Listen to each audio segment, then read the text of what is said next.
माणूस स्वतःचं घर, स्वतःचे लेकरं आणि स्वतः सुरक्षित राहावं यासाठी मोठमोठे बिल्डिंग उभा करते, घरं बांधते, मोठमोठे महाल उभा करते. पण हे जे पाखरं आहेत, हे जे चिमणे आहेत, या चिमण्याला माहिती नाही, की बाबा आम्ही एका झाडाच्या फाट्याला घर निर्माण करतोय.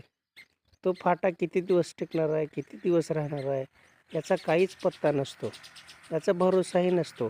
तरीसुद्धा भरवशानं आपले पिल्लं या खोप्यामध्ये जन्माला घालतात आणि एका झाडाच्या फांदीला मोठ्या विश्वासानं आपलं घर टांगलं जाते.